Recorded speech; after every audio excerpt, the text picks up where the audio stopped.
My hair's gray. We got to make a change. It's a brand new day. A new world order, a brand new day. It's a new a day. Change of mind for the human race.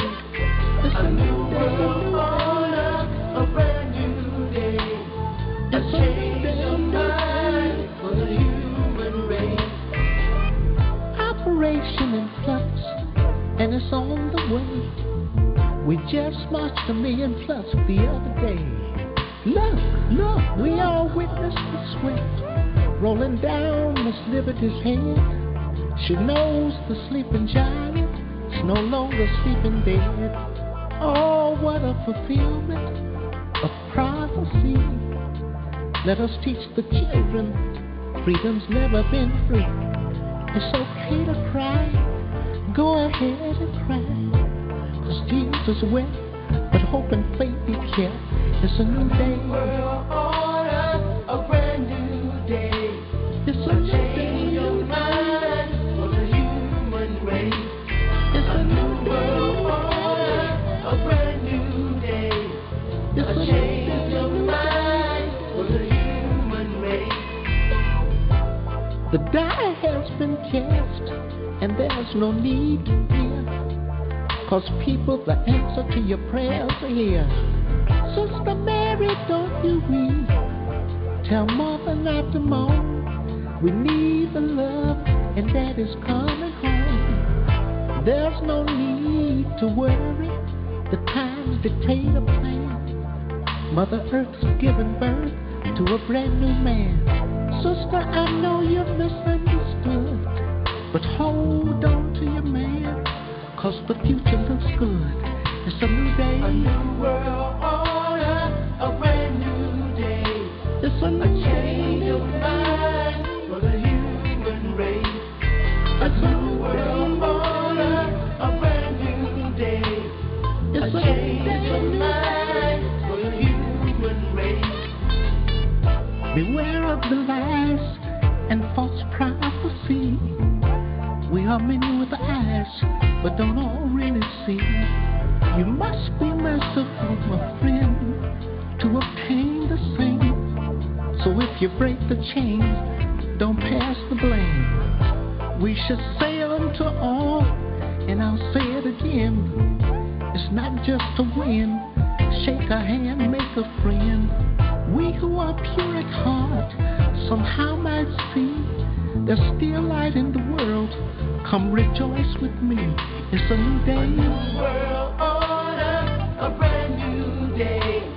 It's A change of mind for the human race. A new world order, a brand new day. A change of mind for the human race. It's a new day. It's a new day. It's a new day.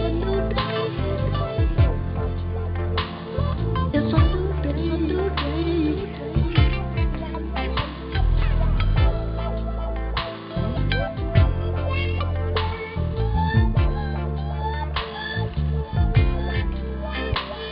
It's a new day.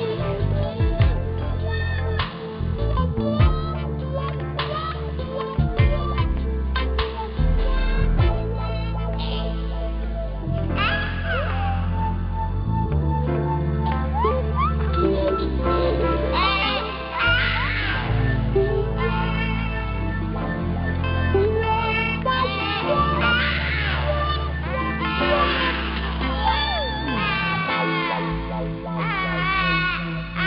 Yeah, no, it's a brand new day.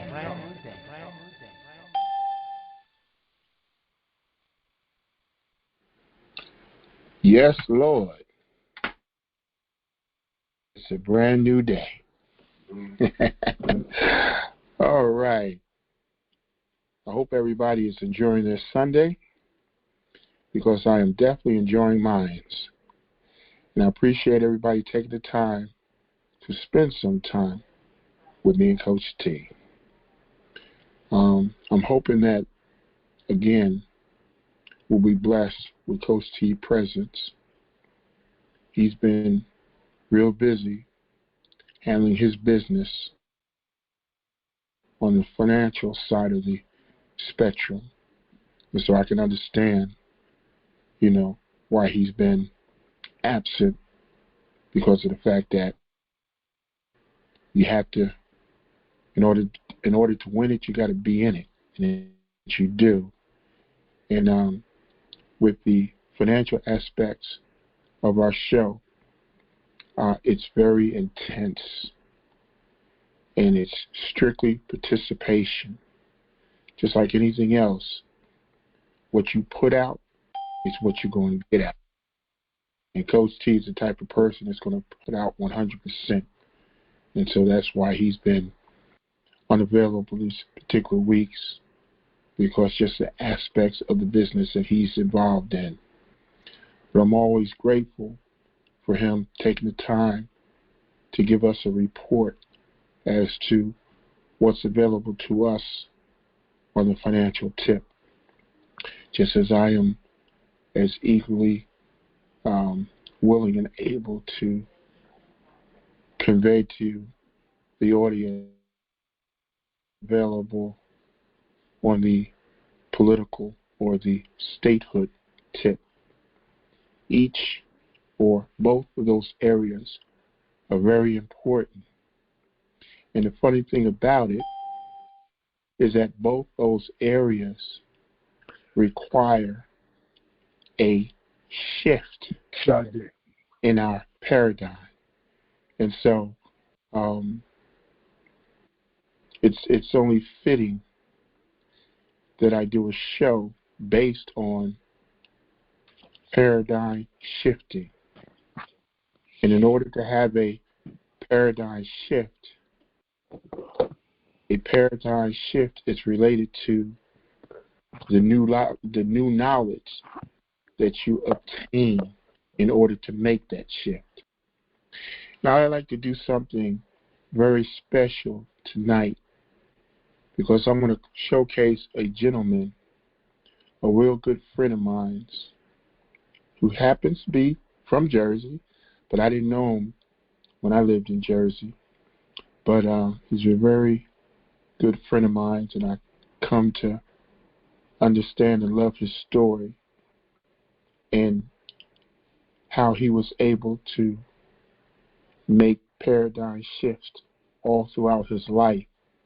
So I want to showcase this brother tonight so that you can hear his story, because his story is our story. Because as you get involved in life, as you get involved in becoming more consciousness in life, you'll find out that you're going to have to let some of this old knowledge that's no longer fitting, that's no longer relevant, that is actually holding you back from making a paradigm shift. And so, you guys been around me for a while now. You know my story, and you know a lot of the paradigm shifts throughout my life that I've been able to make. But I like to periodically show other people, show their paradigm shifts that they made in their lives, so that you understand that it's not just Brother Watley that's making these paradigm shifts. There's other brothers and sisters out here doing the same thing. And I just want to bring it to life and showcase every now and then people who have the ability, based on new knowledge, to make these paradigm shifts.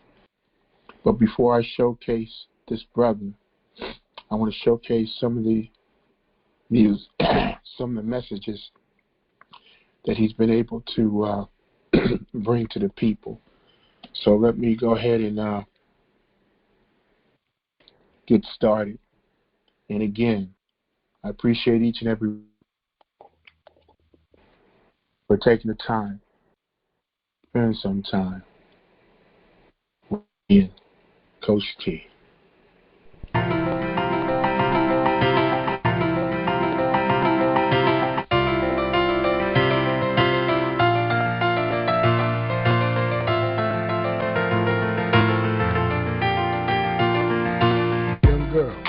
what's on your mind?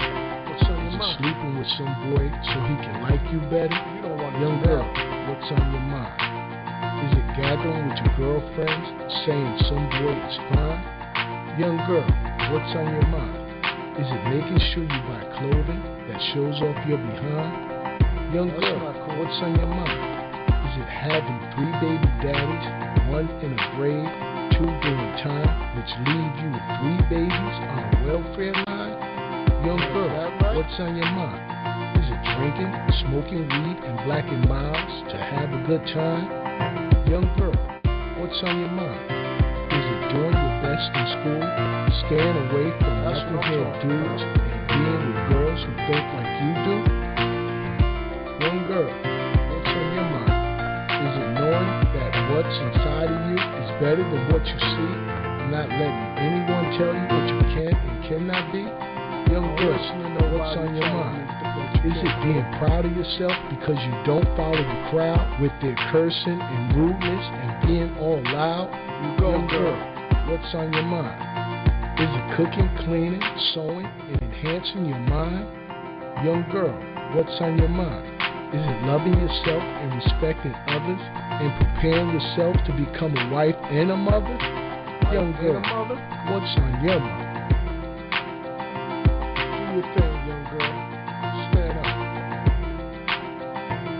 Stay straight and be right.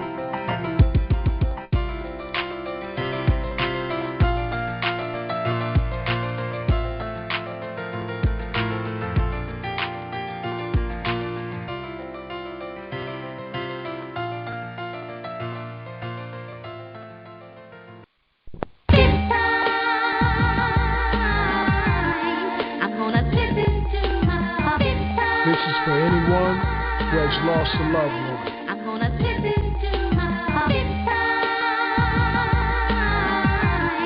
I'd like to dedicate this to you. And I'm never gonna move away again. Dedication to all my loved ones who have left me behind. Your faces, your voices, and the times we shared still remains in my mind. Why did you leave me with so much left to do? But deep inside I know it wasn't left up to you. Maybe we'll meet again in a place where time doesn't end. A place with love, pain, and happiness, where sorrow, death, and pain cannot enter in. To all my family and friends who have left me behind, you are still here with me, living in my heart and mind.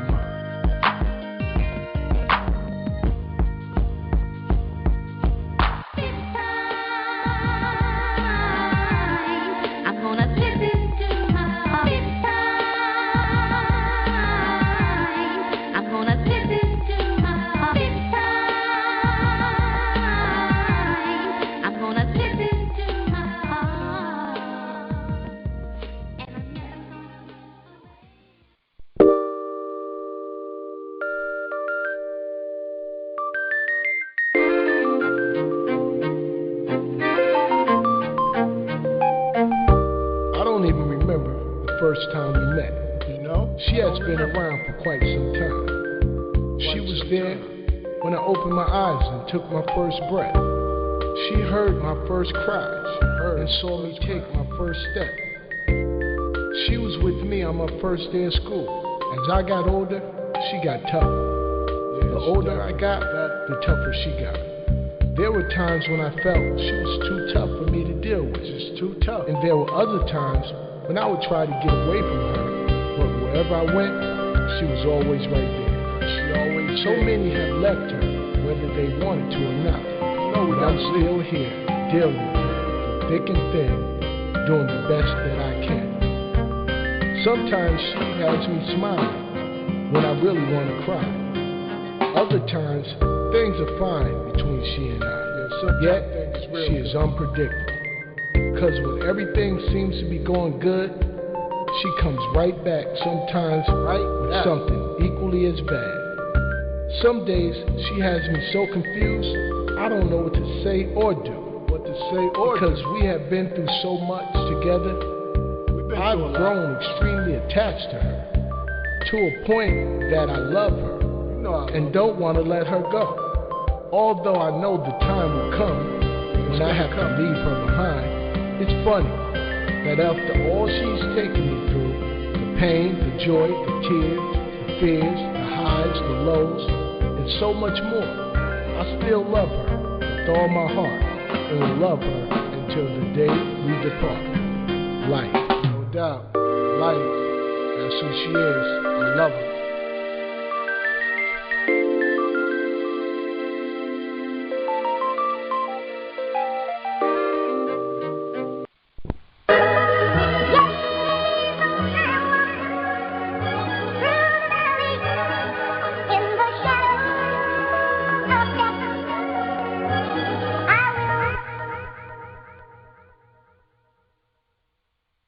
I'm a thug. I wear my pants below my butt. I disrespect myself and others. I smoke weed and black and miles and drink alcohol. Everybody I hang with happens to be a lot like me.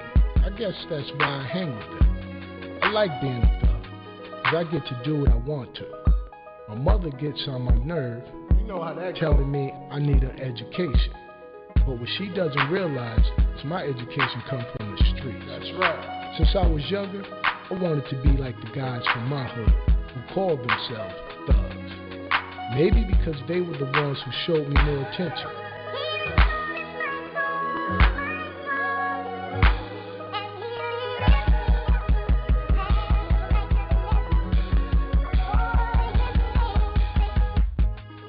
I have a father and uncles.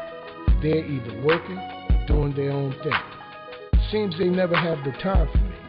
When I ask my father for money, he's always broke. But when the thugs from my hood see me, they give me money.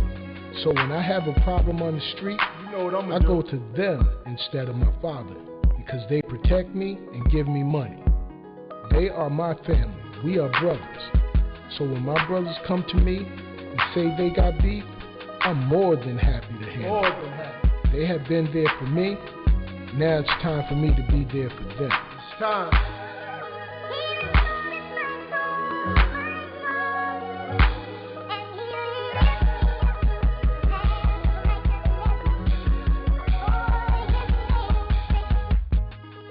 They gave me a gun, showed me the target. I pulled the trigger, and in the blink of an eye, I had taken a life. It wasn't until the body hit the ground that I realized that I had killed one of my brothers, who because of me will never see his parents, have a wife, or a child. All because I wanted to be a thug. He's dead. And I got 25 to life. So for all you young brothers who want to rep your hood, stay in school, because this thug life is no good. It's no good. It's no good.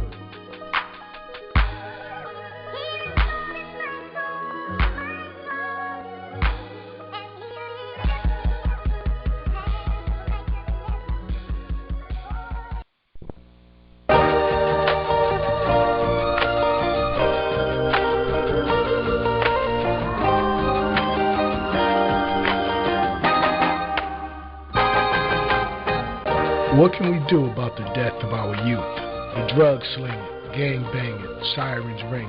Is it the cops or the ambulance? Did someone die or is someone going to jail?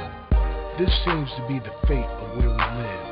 This place we call hood, urban section, ghetto. Why do we use these names? I don't know. Is it because our lives are worth less than anyone else's? Or is it because we have drug dealers and liquor stores on every other corner? What can we do to change our condition and the way other people see us, as well as the way we see ourselves? Also, the way we treat each other. Are we afraid of change? Do we see ourselves as animals that need to be controlled by police and others outside of our community? Do we? What can we do about the drug use, teen pregnancy, murder, and high school dropout rate that's leading to jail cells being filled with our young men and women? Who do we blame? Is it the government, the parents, the churches, or the moms? Now let's look at ourselves. Have we done all we could? Do we speak up for what's right? Do we vote for the candidate that supports our best interests?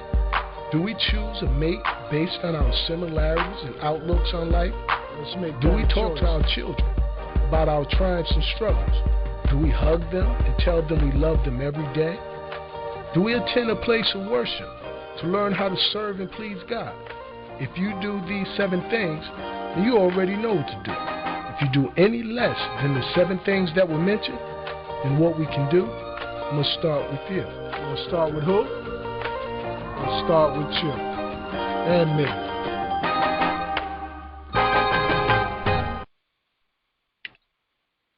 All right.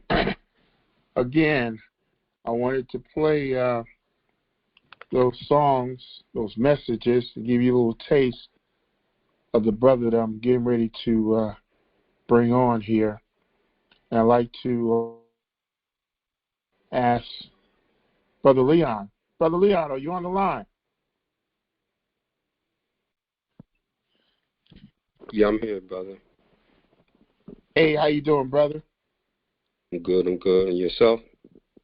Oh man, I can't complain. I'm kind of excited about the show, and I'm definitely grateful for you to help me out with your skills, your interviewing skills, and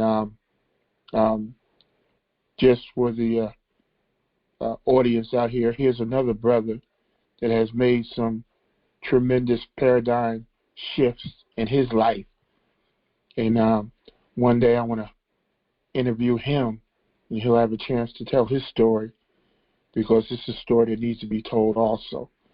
But today I'm utilizing his interviewing skills to help me interview this brother that I'm about to bring on, that you have listened and hopefully got something out of the messages that I played that I just got finished playing.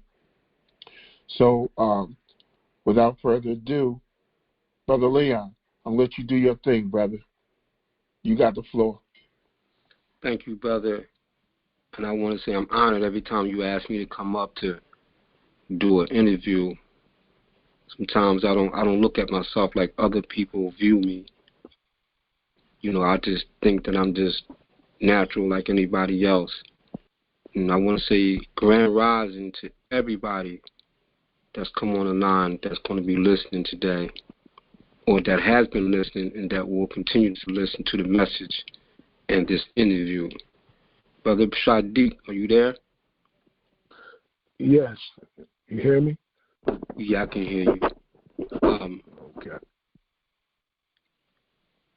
You know, when Brother Bay called me to ask me to do this interview, brother, I was honored. And so what I want to share with our listening audience is that I met this brother on Blog Talk. And, you know,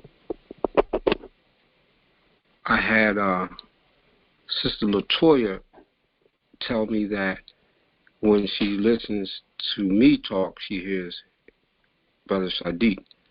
And when she heard Brother Sadiq talk, she heard me. And so it took a while for us to kind of link up. I just kept going on this show, just listening to him. And we did end up linking up. The stuff that you just got finished listening to, you know, everybody don't have that talent. I brought this brother on the King's Roundtable and I interviewed him.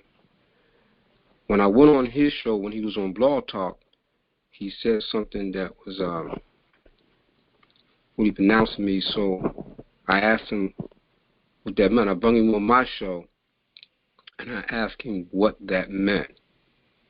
And so today, what I would like to do is to continue that interview. But I want to let you people know that, the listening audience, I want to let you know that this ain't just an interview. This ain't just a normal brother here.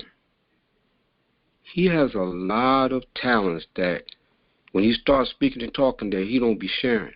And so I know because I viewed some of the short clip movies that this brother has appeared in. And so he has a lot of talent up here. I told, the CEO of Law Talk also that,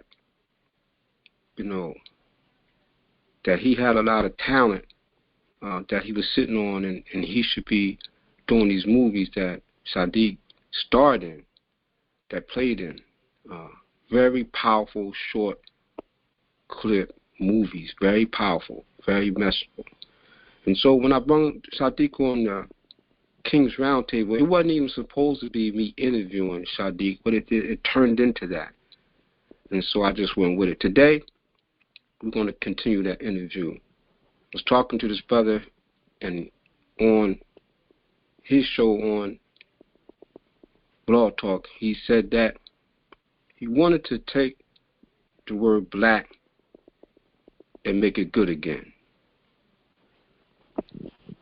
I've always said on my shows, when I had my shows, that the word black meant to me nigger, nigger, coons, coloreds, African Americans, and now they use the word black. That's what it meant to me. Now, I'm just one person. And so when Sadiq said that he wanted to take that word black and make it good again, I thought, wow. And when he said that, the only thing I thought about at the time was how we had the gentlemen standing on the podium at the Olympics and they raised their fists. That was the start of everything for me back then. I don't know how old some of you people are on here, but that was the start of trying to understand what they called back then was black power. Standing up, because that's the first time I've seen anybody stand up for what you would call black power. And so I asked Sadiq what that meant to him, and then when I had him on the show, I linked him up with Brother Bay. And the next thing I know, this brother was talking a little different about bringing the word black power back to make it good again. And so what I would like to do is just ask him to change your heart, brother, that you had. It only took not even 2 weeks for you to have a change of heart about that. So I would like you to explain to the people the interview, and I want you to explain to the people what that meant and how you came about where you are now, the change that you had. When I tell you people this change came so swift, I didn't even know the change came. And then one day I came on and he was talking, I said, whoa, wait a minute. And so I never got a chance to get to interview this brother again, and so I appreciate Brother Bay calling me up and asking me to interview him. I want to know, brother, the change of heart. Tell me about the change of heart, brother. Basically, it's a drive. I mean, if and I think you, and I think Brother Bay, and even I even appreciate him playing some of my previous stuff, and it's all around my love for us as a people. It all stems from that. If you listen to what I'm saying, pretty much it's about helping us become better than we are and better than we even believe we are capable of being. So when you spoke to me and I took the word black and I wanted to, bring love to all and and show knowledge. You know, it was just about using the word in a manner to connect us like we've never been connected before. However, once I spoke to Brother Bay and I realized that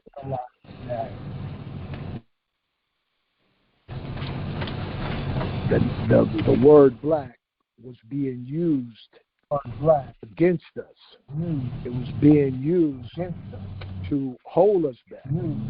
It's similar to when I used to sell drugs. It's similar to me getting into the drug game because I didn't want to work for the so-called white man.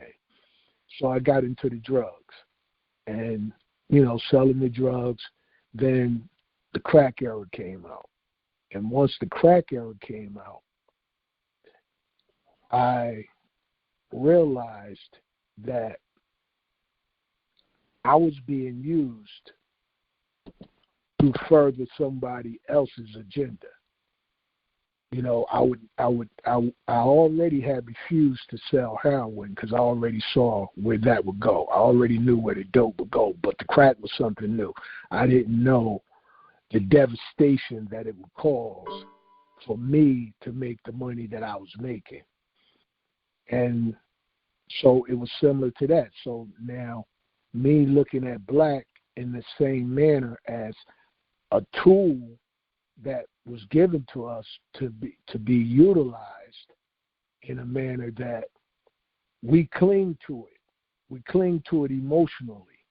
We cling to it and we are tied to it, and we don't want to let it go, even though the word itself creates havoc in our lives, that letting the word go, the same as letting the drugs go, we would be able to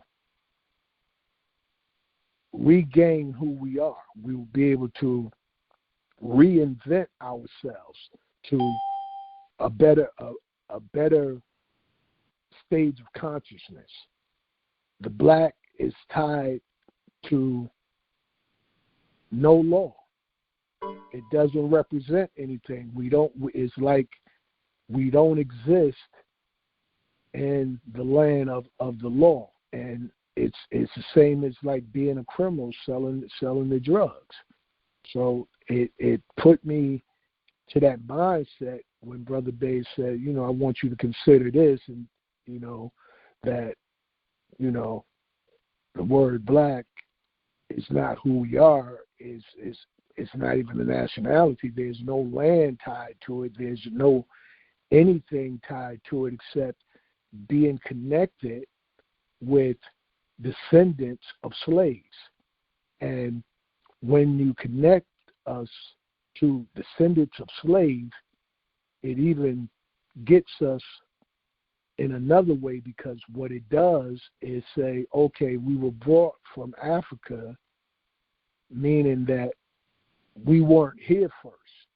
So now we're disconnected to the land and we're reaching to Africa, and many of us have no idea what part of Africa or anything where we came from, but then receiving the true knowledge that was being withheld from us, because I always knew that we were something prior to slavery. Prior to slavery existing, we were something. And I always wondered, okay, what was the land, the name of this landmass prior to the individuals, so-called slave master colonists, you know, coming here? What was the land called? And then once that information was starting to be revealed to me, it just brought the shift in my mindset, because I was already on, us basically putting our own government together.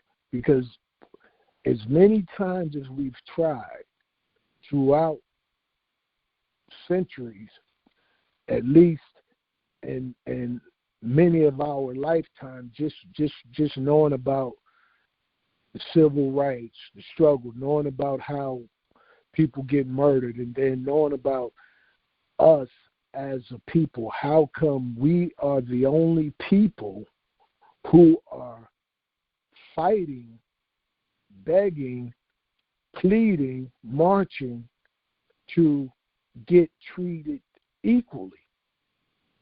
Our natural God-given rights. We are going to jumping through all types of hoops just for equality. And it seems that we're the only ones who suffer from that condition. So for me, it's like, there's got to be a better way.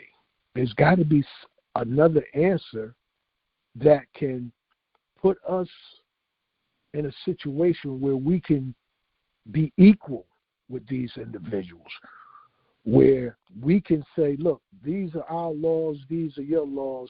Now, you adhere to our laws, and now we get to choose what laws are yours we're going to adhere to, because it just seemed odd for me that we seem to always be at the disadvantage point. We always seem to be considered less than. And the game was, okay, because you're black, that's why everything is wrong with you. And because we're white, everything is right with us. But, getting this information that has been withheld to us, because I don't like to say that it's new information because it's been here. It's only new to us who are receiving it. But it's information that has been concealed purposely to keep an agenda flowing just the way it's been flowing. And it's basically, identity theft. They stole who we were and who we are and gave us who they wanted us to be. And now, many of us, we have so-called moved past the shackles of being physically chained. However, many of us now are mentally chained. We're stuck in our mentality of what we've been taught and what we believe and what we choose to hold on to based on the emotional ties, based on the years of being told a certain thing till we have accepted it as the truth, when we already see and bear witness that the same individuals that has given us his story has hidden our story. So it's like when an individual decides to become a senator, become a council person, and we say, okay, this individual is going to make a difference, but the individual seemed to not be able to make the difference that's necessary for us as a people. And the reason being because it is a system that has been designed with us out of mind. And when I say out of mind, it's like, okay, look, we putting our system together because your system in the beginning worked for you. Now we know what you don't know, that you had a system, you had a government, and now we are implementing our government to overthrow your government. And now that we have our government, we dismiss yours. And now many of us are stuck because we can't even fathom having our own government, being independent of, the so-called colonizer, the white people. And grant you, it's not even about white and black, because the reality is we have some people who have melanin skin, look just like you and I, that are fighting against us to make the changes, the necessary changes, and they're more devastating to us moving forward than the so-called Europeans. So at the end of the day, it's about restoring what is supposed to be, what was once, what once existed. That's what it's about, and that's what the information brought to me. Let me ask you a question.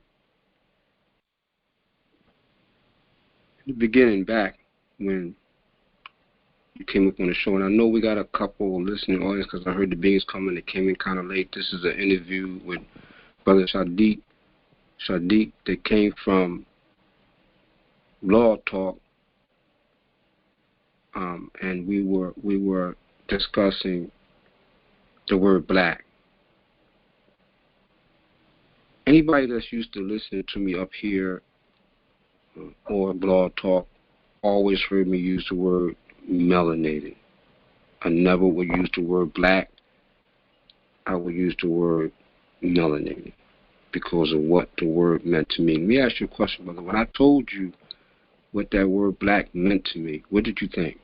All those different terminologies that I use, what did you think when I said to you, that's what the word black meant to me? Because I remember saying to you that the word black don't describe a people or a person.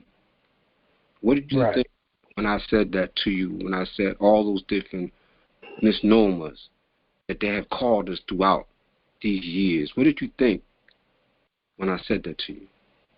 I mean, I realized that all the things you said I've heard before because I've said them to myself. So it wasn't nothing really different for me. It wasn't different. It was okay, yeah, I know we've been called Negro, niggers, people of color, African American. I knew all that. You know what I mean? So when you said that to me, it was like you were saying something that I heard already. However, when Brother Bay said, okay, it's not legal. It's the word black puts you as a criminal, basically, because you're not claiming a nationality. So therefore, you are outside of the law, basically. So that was something different to me, because we've been told because we're black, it's just racist. It's just about people being prejudiced against us because the color of our skin. But it's deeper than that. It's people are mistreating you because technically, on paper, you don't exist. Technically, as a human being, you don't exist. So that brought a newfound understanding for me, which motivated me in a different manner to reveal, because I have something called Peep Game TV, and that's about exposing the games that has been played on us and that is still being played on us. It's about exposing and uncovering the lies, because ultimately for us to thrive and grow and succeed, we're going to have to uncover the lies. We're going to have to uncover the falsehoods, even that has been taught to us and even that we perpetuate each and every day. That's what it's going to take. So that's why when you said that, it really didn't affect me in the way that it, when I heard what I heard from Brother Bay, it affected me in that way. Well, let me stop right there. It's funny because everybody that's on the line that may listen to me, that follow me, and I want to say this for any Europeans that may be on the line, that we're talking about back then. We are still talking about right now, but we're not directly talking to you, not unless you fit in that category. And so, when I said that to you, it's because I do a lot of researching in history, and I go back, and people up here who used to hear me talk and speak will hear me say a lot of different things. And then and I heard you say something earlier. You said that it's us that's always going against us. And I always tell people, don't believe anything that I share with you. Look it up for yourself. And people won't even take the time to click and push the button because it's right at their fingertips to research the information that's being brought to them. But they will say to you, you think you know everything. Well, your truth is the only truth. For me, when I was speaking to you and I was talking to you, my next question to you directly is, what can we do to get the people to understand the Morris movement? Because everybody's in a struggle right now. And when I say right now, we've been in the struggle, people. We've never not been in the struggle ever since they came down and took this landmass over.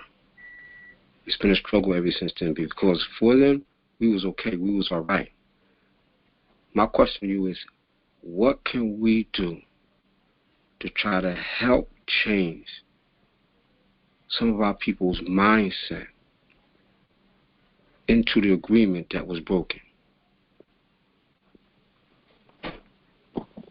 I mean, basically, it's going to be a day-to-day process, and it's going to be different for each individual. Because as you said, many people are caught up in everyday struggles, and the everyday struggles have them so preoccupied to they can't even see or find time to even consider something else, and it's going to have to be gradually. It's going to have to be gradually over a period of time, exposing bits and pieces so that they could take those little bits and pieces and start putting them together where it makes sense to them. As you said, like when you said what you said to me about the Negroes and all of that, it was a piece, but it was a piece that I had already. So when I got the information from Brother Bay, he gave me the piece that I was missing. And once I got the piece that I was missing, I was able to put the puzzle together. And that's what it's going to take for each of us. Each of us have pieces, but it's going to take that right piece for individuals to be able to see, okay, because at the end of the day, you look at it this way. Election time, it's coming up, you want to vote, you want to vote, people want to vote for the president, people want to vote for this one and that one. And at the end of the day, we have to realize, and many of us see it, and we have to, kind of put it in each other's face that, okay, how much change is actually happening from the different candidates. And they have us manipulated and, they gaming us by splitting the two parties up, Democrat and Republican.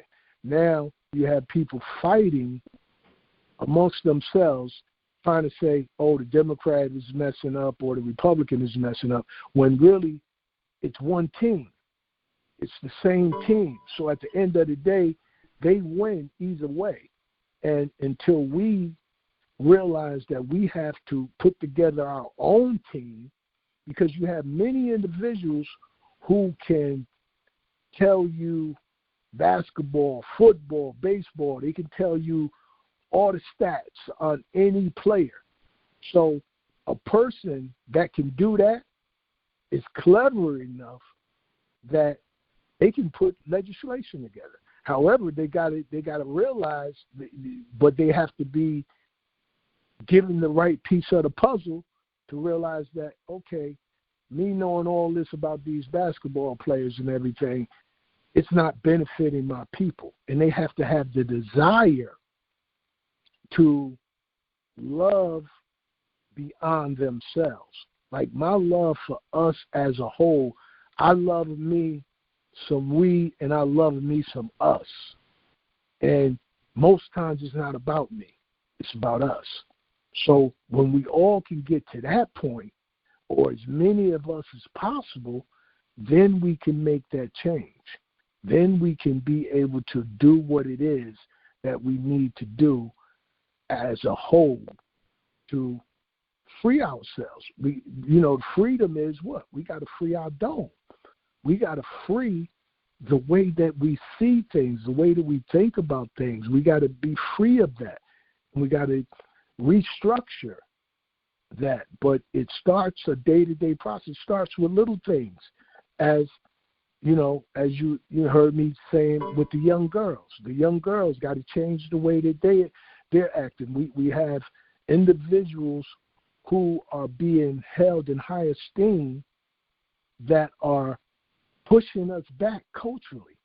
They are devastating the culture by what they're seeing and what is being brought into the young people's mind, and these things are being devastating to us. So as parents, as adults, we have to start changing the stuff that our children watch, the stuff that our children listen to, how we interact with our children. We can't be rewarding them for not doing anything to be rewarded for.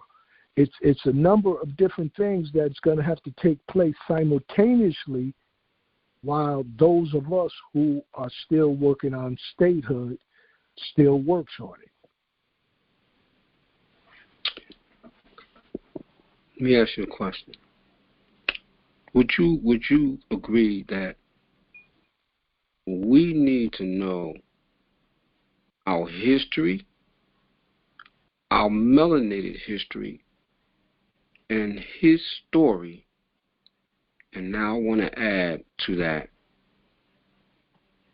the Morris story, the agreement that was brought in order to know which way we should be moving forward? Absolutely. I absolutely agree that we need to know about the 1786 Peace and Friendship Treaty. We need to know about the 1836 Peace and Friendship Treaty. We need to know about those things.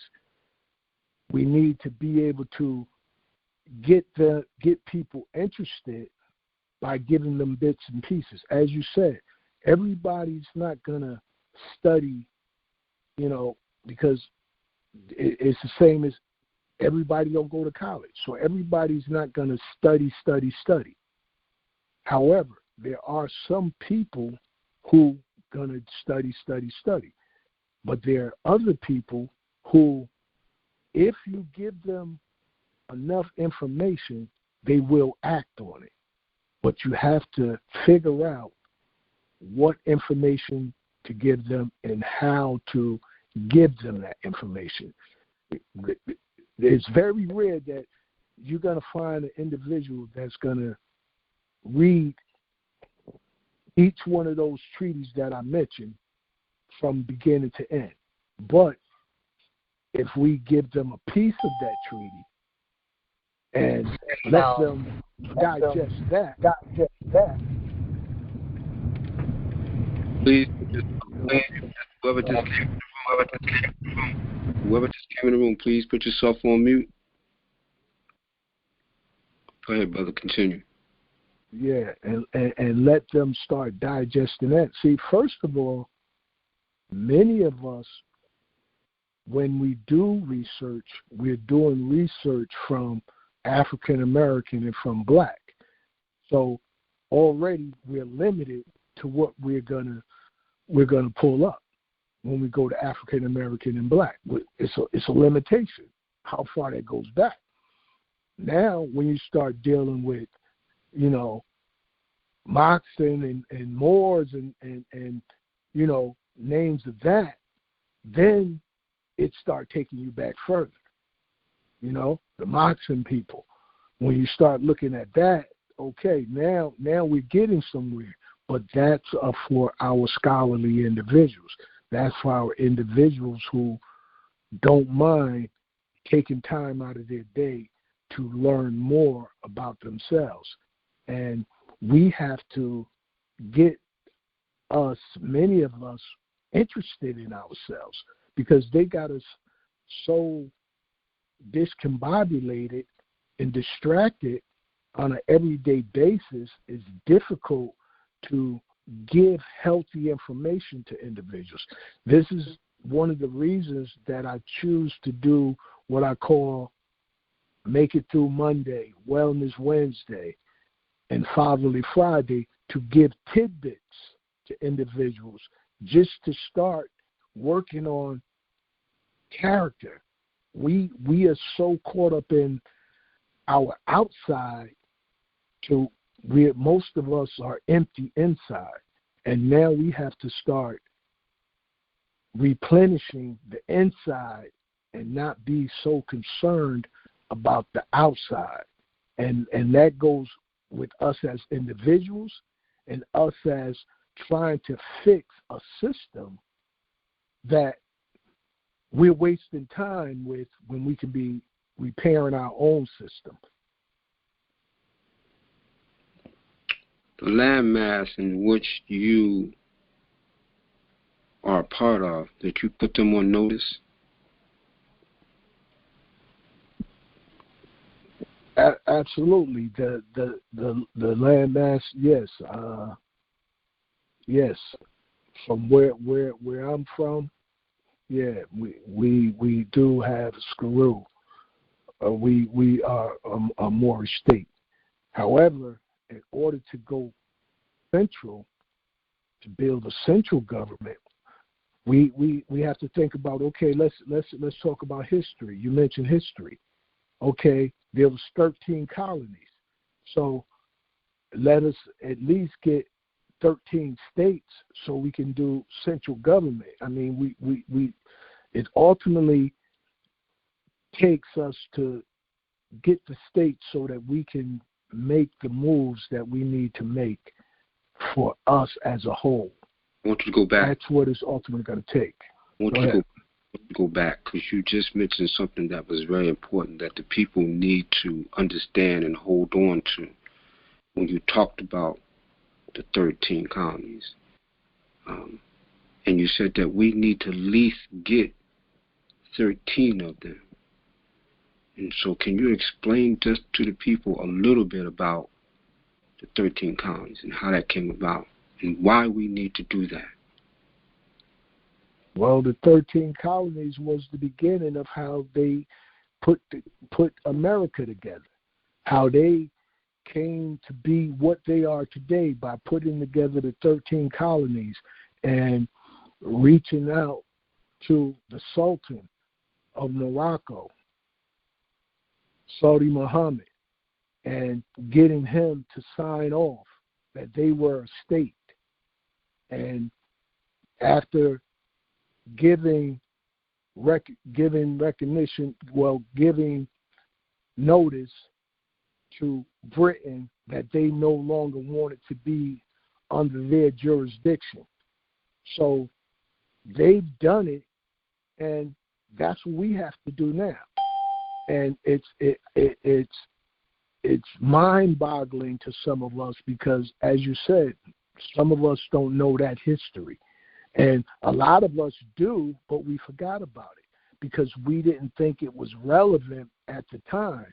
But now it's relevant for what we're trying to do because it's a blueprint of what we have to do in order for us to no longer be under the jurisdiction of the so-called United States. We have to make that transition ourselves. And instead of sending it to Saudi Muhammad, we send it to the governors, the president, and to the United Nations. Good. I always called this a movement. I've been paying close attention. I've been watching Brother Bay from the beginning to up to now, and his position is growing. His responsibility is beginning to be larger than it was when he started. And I see the passion that he puts in. And so what I'm learning and what I have to learn is that I have to have a little bit more patience with people and things. And so I'm going to continue to ask you and Brother Bay the same thing, to have patience with the people. And I know y'all do. It's just hard for us to get out of the condition that we have been in for so long, because a lot of us are in the struggle, not just by year to year, month to month, week to week, day to day, minute to minute, by second. We are in the struggle here.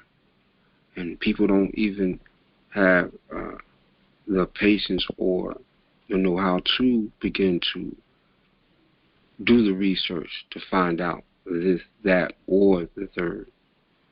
And so I would like to take the time to thank you, brother, for giving me the opportunity, and Brother Bay thinking that I was worthy enough to come up here to interview you. Peep Game TV people.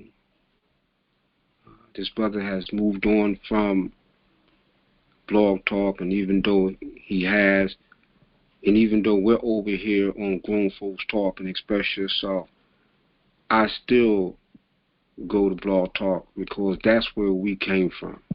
And so I'm not going to forget where we came from ever, regardless. And Peep Gang TV, I'm tapping into them now also.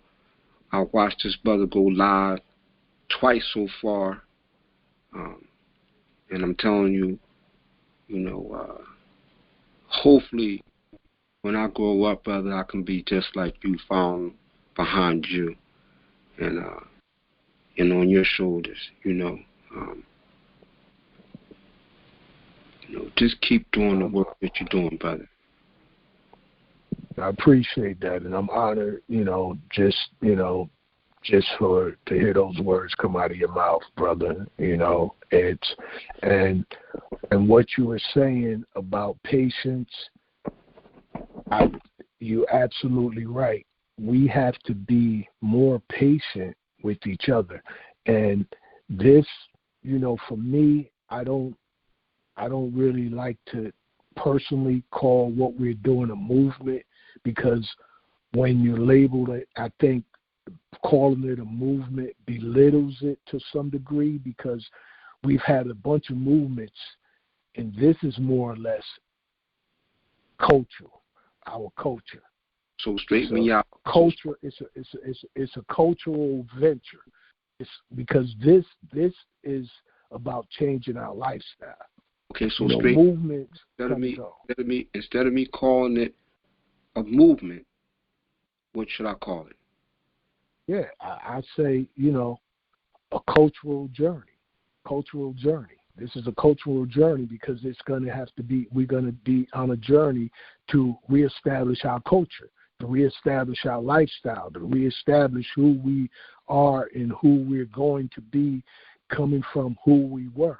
It's a cultural journey. That's what how do we begin to grab some of our young people in this cultural journey? I mean, in this cultural journey, we have to start allowing them to be exposed to things that we were exposed to, starting with allowing them to listen to different types of music. When you have them, grab them, let them listen to some different types of music. So, I mean, it's amazing what music can do. Part of me being the way that I am today is from music that I would listen to when I was a child, like therapy. Certain songs would get me in a certain mindset, would motivate me, would get me to thinking. And right now, our children only listening to what's going on in their time. So we need to at least start with that. Times when you have grandchildren or children, don't bring the phones to the table when they eat. They got to be able to get away from them phones a certain period of time during the day. These are things that are gonna start bringing about necessary changes within them, because it's like they're doing whatever they want to based on many of us, as you said, being caught minute to minute, day-to-day struggle, and we're trying to put food on the table and keep a roof over their head till we're missing out on raising them. So those are things that can be done immediately. But as it's gonna take time, and it's gonna take patience, and it's gonna take consistency.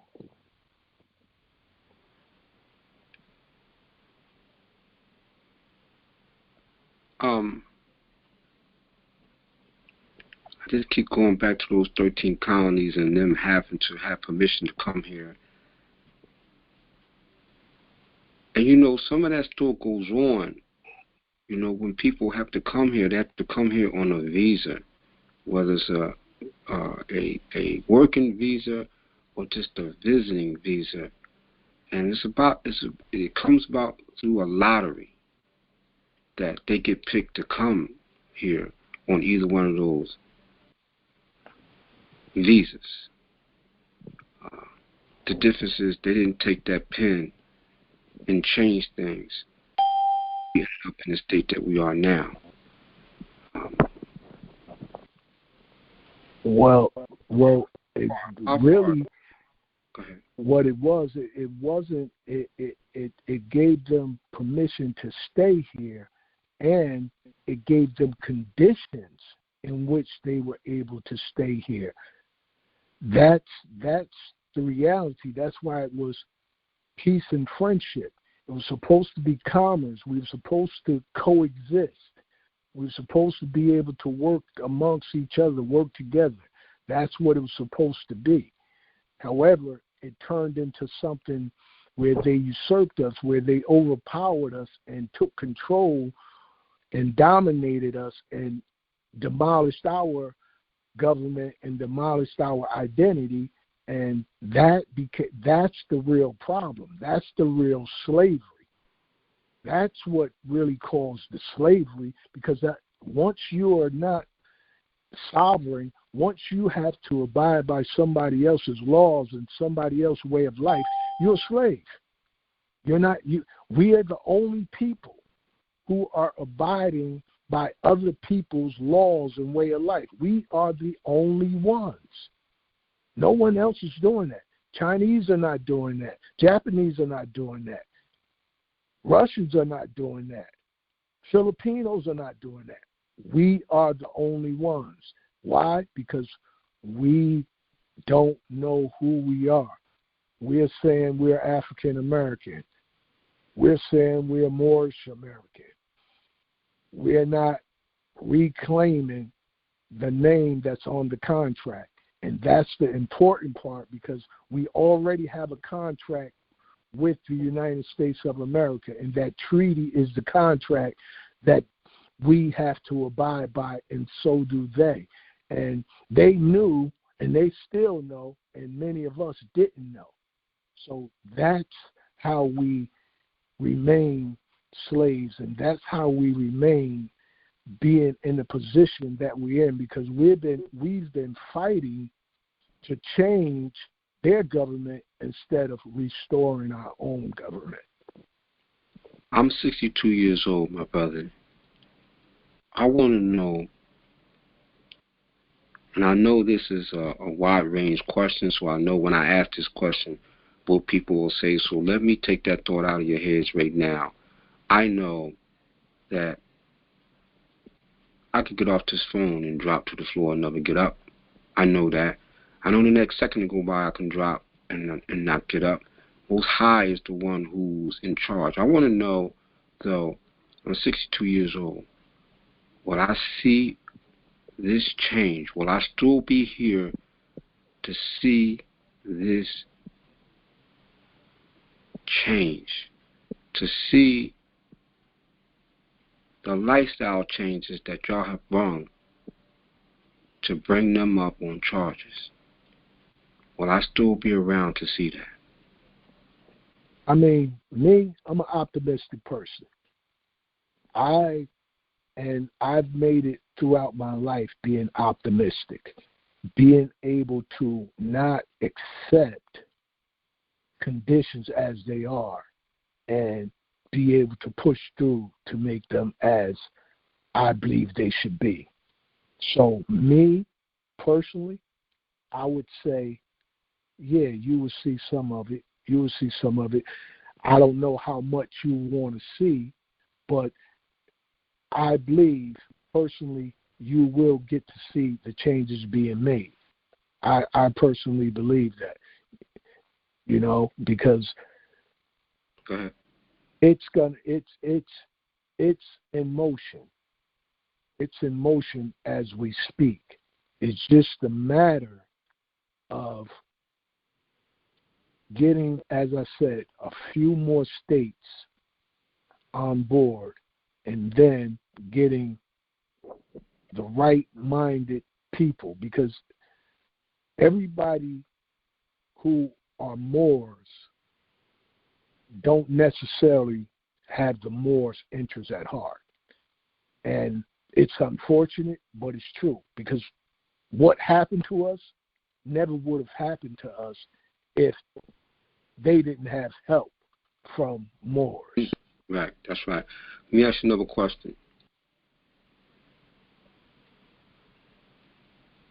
The last question that I asked you, I'm going to add to that question.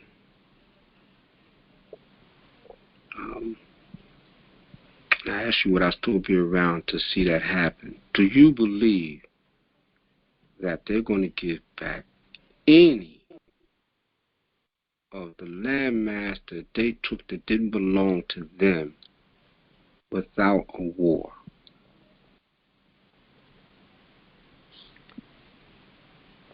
Good question.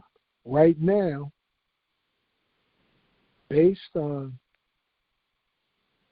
longitude and latitude, they have no choice, because once we claim that, we've claimed it. So just like here in North Carolina, it's been claimed. All we need is to establish that we are no longer under their jurisdiction. See, the difference between now and back then, we don't have to move to some secluded land to say this is Moors' land. No, we get the opportunity based on the treaties that I mentioned, along with the 1880 Treaty of Madrid and the 1906 Act of Algeciras, we get to dictate. Finally, we get to dictate, look, this is what it is. You signed a treaty, you agreed to this, and let's take it to the ICJ. Let's take it to the International Court of Justice. Let's take it there. Let's put America on blast because they supposed to be so democratic and so fair-seeming. Put them on blast. Look, we read what's been said. This is what you signed to. So once we claim these states, it gives us the right to be the sovereign state. So we don't have to fight them over it because we already claimed it, and we claim it with the Secretary of the State and with the ICJ, the United Nations, and we let the President know, and we let the Governor know, and we let the Mayor know. We let everybody know. We give them notice, and we ratify, deposit, and promulgate the treaties and accede to them. Once we say, look, we accept these treaties and we accept all terms of the treaties, and we making America aware that we accept all terms to the treaties and we are ready to enforce these treaties. That's the fight right there. That's the fight. Because what are they going to do? They're going to come to every person and say, oh, you can't claim North Carolina. You can't claim Georgia. No, we already did. We're not asking you. See, this is the difference between who we are and who they made us to be. Who we are, we don't have to ask. Who they made us to be, we have to ask, beg, and plead. See, that's the difference. When you come to the truth about who we are, who we really are, that's why they want us to be, stay black. They want us to stay African American. They want us to stay people of color because they don't have to abide to the contract there. That's what made this, scream out to me, because there's a contract. And America, when you think about it, what does America run on? Contracts. You go buy a car, you got to sign a paper. You got to sign a contract. You go to a job, you got to sign a contract. Anything you do, pretty much, you got to sign a contract. So they putting the contracts out. Okay, you got the contracts now. Adhere to this contract. Tell the audience they can go. Tell the listening audience where they can go. Look that contract up so they can see how the treaty was broken. I mean, they would just have to go to, they can Google or whatever system they use. They can Google the Treaty of Peace and Friendship from 1786. They can Google the Treaty of Peace and Friendship from 1836. They can Google 1880, Treaty of Madrid, 1906, Act of Algeciras, and they can pull those up and they can read them for themselves. Please, people, take the time to go where he suggested you to go. I don't suggest Google. Whatever search engine that you use, I mean, if you use Google, use it. I just don't suggest it. But please take the time, to look those up and go over them so you can see for yourself. Listening to Brother Bay, Brother Sadiq, speak and talk, that's fine, that's good, but go do the research yourself so you can understand that they don't come up here and just be speaking and talking out the side of their neck. This is true life stuff that happened way back. These treaties was broke way back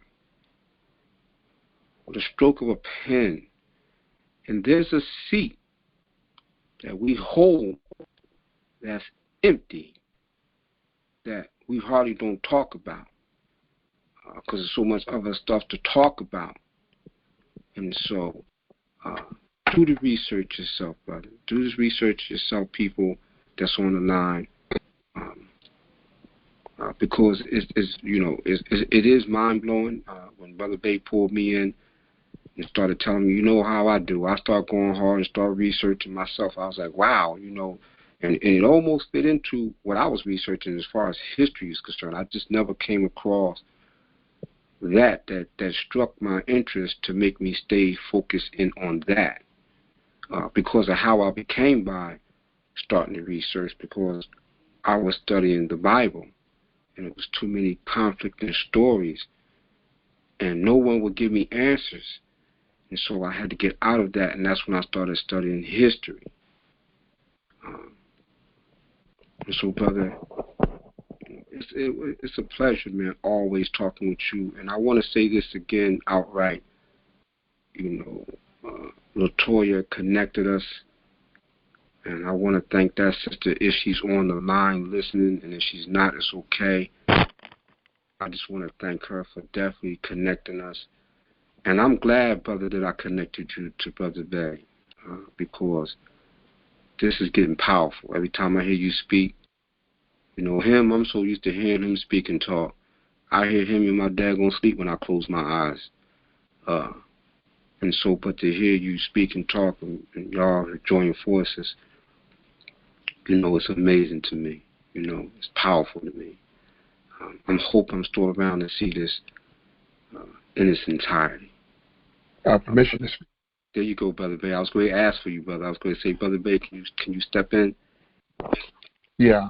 First of all, I appreciate you so much, Brother Leon, for all that you do, not just for me, but for grown folks talking. Express yourself in the Atlantic City area where you reside at, and in all the areas that you've been involved in. You've been consistent. No one can tell me anything different about the love that you have for your people. You show it each and every time. So, again, I thank you. And, Brother Jadi, you've been a godsend. You are a true example of someone not just listening to what I had to say, but actually took the time to look up those areas so that you can know for yourself what I have known because of someone giving me those same reference points, that same knowledge, and I took the time to read it, analyze it, study it, get to know it, and because of that, it changed me. Because of that, it created a paradigm shift in my life, and that's the only reason why I have taken the course that I have taken, because of the information, because of the knowledge, not because of the hype, anything like that. It was because of simply and I'm like you, I don't like to say new knowledge because it ain't new. The United Nations opened up in 1945, so it's not new. Like he quoted those treaties, 1886, 1836, 1880, 1906. This stuff is not new, family. It's only new to us because they were able to keep this information, keep this knowledge from us. But and this is just a tidbit of reference points I'm talking about, but let me mention it before I forget. Brother J. Bay out of AMPAC took the time to document his studies, his reference points, and he put it in the form of the AMPAC study sessions. I believe we're up to 125 now. So if you want to know a good source, they're all on YouTube. You can go to AMPAC, which is AMPAC. It's an acronym. Study sessions. You just put in a number 1 through 125, whatever ones I would suggest that you start from yes, the first one, and just work your way up to 125. But he's constantly adding study sessions. And also, there's another Moroccan state, Ampag, AMPAG, who has information about colonization, decolonization, getting acquainted with the UN, just information that's going to help you be able to change your paradigm, to make that paradigm shift. Because we're all going to have to make that paradigm shift. We all were subject to the misinformation, and I may add, just an out and out lie that this country has told us. Like what was past October, last month, is still talking about Christopher Columbus, and we all know that he ain't discovered nothing. Well, hopefully, you know that he haven't discovered, nothing. We just celebrated so-called Thanksgiving. If you know the history behind Thanksgiving, you know it was about the fall of the Moors. November 25th, the fall of the Moors. You see, but how many of us know that history? We just know about the Pilgrims. As I speak, I'm reminiscing as a child how I made my the hat, the black hat, the Pilgrim's hat, and stuff like that. We did that as a class project.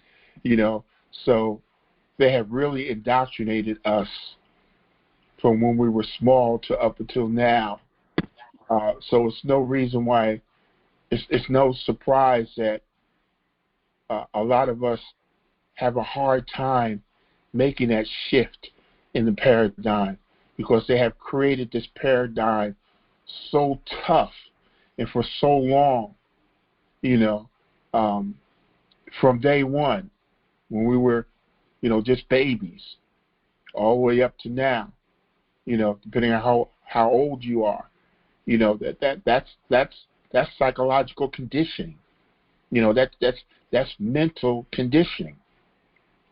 And some of us, unfortunately, won't be able to make the paradigm shift because they're too caught up in the Americanism. They're too caught up in colonialism. They don't have the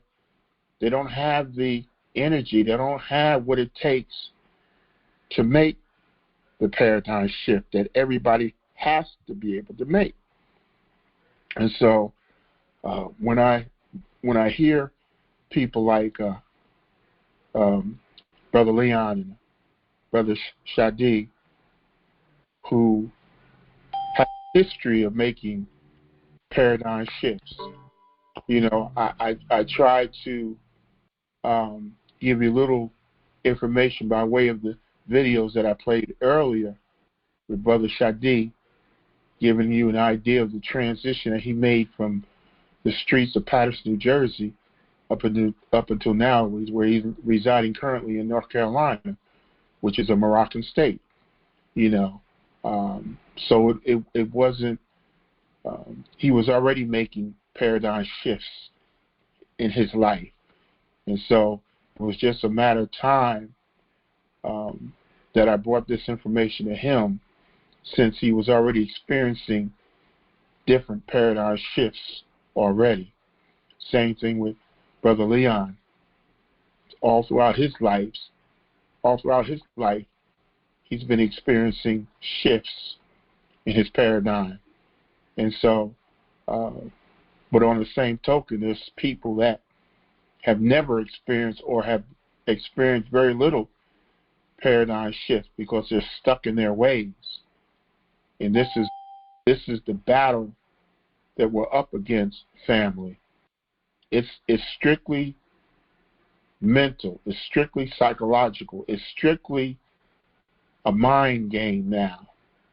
And the question is, do you have the emotional maturism to take this knowledge, which is not new, but to take this knowledge and to study it yourself and to make the necessary changes after doing so?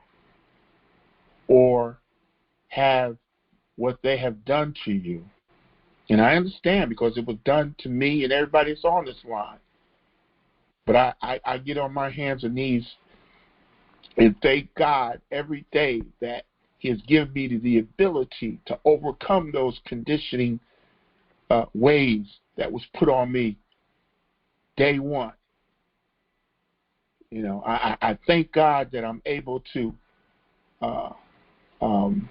get through that mentally, you know, and I thank God that He has aligned me with other people who have the same ability. And yes, patience, you know, I probably could have a little bit more, you know, because it's you know, as I get deeper and deeper in this, and I see and I peep the game, right, Brother Shadi? I peep the game that's been played on us, Sure. you know, and then when I speak to other people, and a lot of them don't have a clue, or they don't take the time because they're caught up in his story, you know, and that's real. And I want to end on this because I like to take some questions and answers, if I may. But I end on this. I played a video by Dr. Ray Higgins, and he started, you know, the last vestiges of slavery. And he stated, he gave an example of the elephant who was tied to a post. He was tied to the post when he was very young. He was very young. He wasn't strong enough to overcome that post. But during a period of time, that elephant became an adult. But since that post now became not a physical barrier, but it became a mental barrier. And although he was physically able to demolish that post, mentally now he's not able. So it goes from the physical chains that was physically in our bodies to the mental chains that are mentally on our brains, just like that, or on our minds, just like that elephant went from physical to mental slavery. We all on this line have gone through the same thing, and some of us have been able to break those mental shackles on our minds, but many of us haven't. And so I would like to take the time to open up the lines and get some discussions about what you heard thus far. And I thank you for both of you gentlemen to helping me out this evening. You're welcome, brother. All right, family. You got the floor. Good evening, Brother Bay. Hey, good evening, sister. How are you? Oh, just fine. Just fine. Thank you. You're welcome. So I've been on listening. I just want to reply to Brother Leon. I want to say you're welcome. It's just wonderful to hear you and Shadi connect together because, as I told you, that's what I've been hearing. I've been hearing it for a long time. It's just music just to hear both of y'all speak together. It's just so beautiful. And Shadi, I'm in your corner. I'm still going to continue following you. You just continue doing what you're doing because it's working out for you, brother. Thank you very much, Latoya. You're welcome. Thank you, Brother Bay. Thank you, sis. Appreciate you so much. You're welcome. Anybody else have any comments?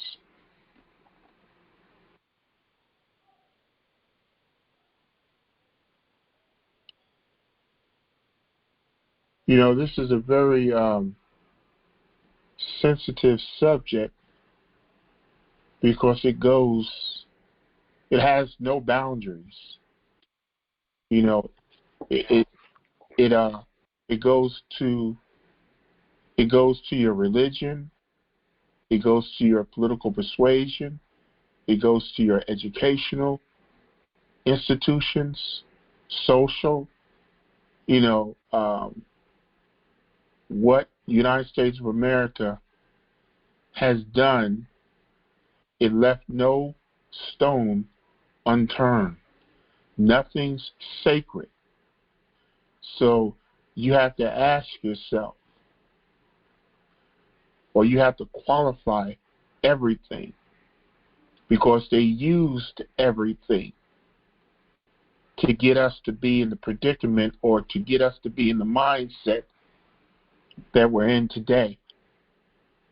And so if you get in the area of religion and you haven't taken the time to research your religion, where it came from, you know, what was the circumstances that this religion was given to us? Because, you know, all religion is man-made, you know, and so traditionally religion has been used to do more devastation to humanity than anything else. And why do I say that? Because history proves me right. And so everything is done in the name of somebody's religion. Like that makes it, that justifies it, just because it's a part of your religion. And I'm not targeting any particular religion. I'm saying religion in general, period. So if you haven't taken the time to analyze your religion and the history behind your religion and what your religion have done to humanity, then maybe it's time to do so.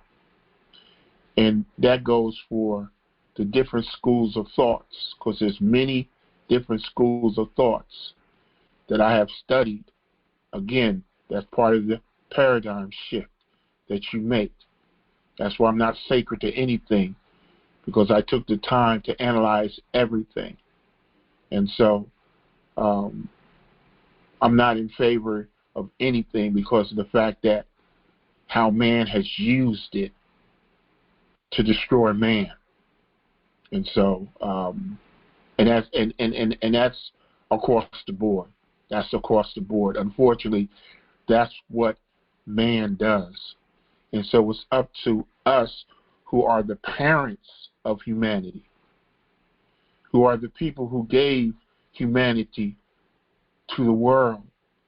It's up to us to come back to us, to restore us, to repair us. You're talking about reparations? Reparations starts with you and me repairing each other. That's what reparations is. It's not a sum of money that somebody assesses. You know, it's restoring. You know, when reconditioning. We've been how can I say it? We've been dismantled as a people. Now we need to restore ourselves as a people. Ain't no other people going to do that but us. Don't look to any other people to do that. Don't look to their gods to do that. Look to the spirituality of your ancestors to help you do that. Call upon your ancestors like our ancestors did in the past before we got caught up into their man-made religion. You see? This is what I'm talking about. Like Stevie Wonder says, we believed in something that we did not understand. And now we suffer. Most religious people on this planet, because we were the most spiritual people on the planet. That's our strength as a people. but we took on somebody else's religion. And we've been suffering ever since. Again, that's something that we as a people have to correct. And it's based on knowledge. Make that paradigm shift. Make that change. As Michael Jackson says, look in the mirror and make that change. Nobody has the power to change you but you. So it's incumbent upon each and every one of us to restore us into who we truly are, into the people that God created us to be, not into the people that this government called the United States of America created us to be. You can't legislate morality. You can't legislate right and wrong. That's a God-given talent that God has given you. Don't expect any government to make something right when the people themselves have the power to make it right. Again, you're looking upon something outside of yourself, something man-made to do something that's already in you from the very beginning. But you look to some outside source because you haven't connected inside yourself to do something that only you can do for you. You look to some kind of legislation, reparation to repair something that only you yourself can repair. There's no legislation that man can ever right the wrongs that's been committed against humanity. Humanity themselves has to look within themselves to correct what man has done to man.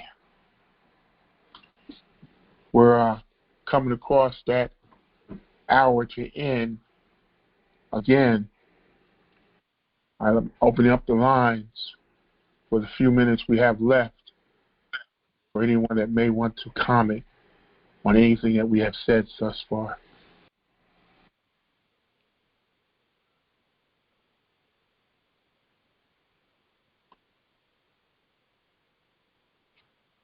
And again, I'd like to thank all my guests. I'd like to thank the Grown Folks Talking, Express Yourself family, who has been tremendous in helping me to grow, helping me to work on my patience, helping me to make the paradigm shift that I continue to make in my life. And I love each and every one of you. You know, it doesn't matter if you agree with me or not. My love is unconditional. You know, I pretty much understand why a lot of us are not able to break that mold that this country has really molded us in. They have really done a job on us as a people. And my dream has always been, I wish I was able to take a Moroccan person more who hasn't been tainted by society, who kept their culture, and just had a conversation with them side by side and see how contrast the conversation would be from a Moor or Moroccan who has been tainted with colonialism, with all the atrocities that's been afforded on us as a people, so that you can see for yourself how far we have fell from who we truly are to what they have made us to be. Brother I Ben. wish I had to have that. Yes, go ahead, brother. Yeah, I wanted to make a response, like what Leon was saying, for the people to do some research. I like to suggest that they could do something that's simple, and so that they can know that what we're talking about is doable, and it has been recognized by the United States. I would like for them to, pull up the Constitution, go to Article 6, the second paragraph, and read that, where it says treaties. Ultimately, the treaties are the law of the land, and all the judges have to abide by them. So when we mention treaties, and then, some of them may think, treaties ain't nobody, they ain't keep the treaties with the Indians, they ain't, but this is their words. And, we've heard treaties, many of us heard treaties in school, but we never really got into detail what the treaties were all about and who did they protect and who did they give authority. There's always, two parties in the treaties, just like in a contract, there's two parties. So that's what makes this, cultural journey so iconic and so needed for us. And whoever on the line, you can pull it up now. You could go pull up the U.S. Constitution, go to Article 6, go to the second paragraph and read it. Read it yourself. And you'll see that, me and Brother Bay mentioning the peace and friendship treaties and the other Act of Algeciras and the Madrid treaties, these are treaties that gives us authority that we don't have and we are not going to get from the government of the United States. They're not going to give us any authority because they already know that we have authority, and behind our backs they're laughing at us saying, man, these people so dumb to it ain't funny no more. So now it's not about they were disrespecting us because we were black. They were disrespecting us and still disrespect us because they say we're acting like we are gifted, but we don't know it. And they're taking advantage of us being gifted and having the authority and not knowing it. They're taking advantage of us being naive. And that's what it is, people. We've been naive. We've been tricked. We've been gamed. Now it's time to peep and reveal the game. I urge you to just look at that, because everybody needs a few pieces. Everybody's not going to get it all at once. You just get those tidbits, get those pieces, and put them together. And eventually, those of you who have love for the people as a whole and not just solo love for yourself, it'll open up to you. And that's it, Brother Beck. You're absolutely right, my brother. And real quick, when we talk about treaties, we automatically go to the treaties that we're familiar with, which is the treaties that the United States of America made with the Indians But we got to understand that those treaties were what we call domestic, internal, because the Indians are still in the jurisdiction of the United States of America. So that's all in-house. The treaties that we're talking about is international. It's outside of the United States of America. The United States of America agreed to these treaties along with the other states around the world who agreed to these same treaties. So it's bigger than the United States. See, the United States can mess with the Indians because the Indians were not international. They were tricked into being, again, as blacks, coloreds, Negroes, African Americans, were tricked into being in their jurisdiction. That's why the United States has been successfully able to sweep all their dirt underneath the rug, because we're all within there, or they're all within the United States jurisdiction. It's their domestic laws.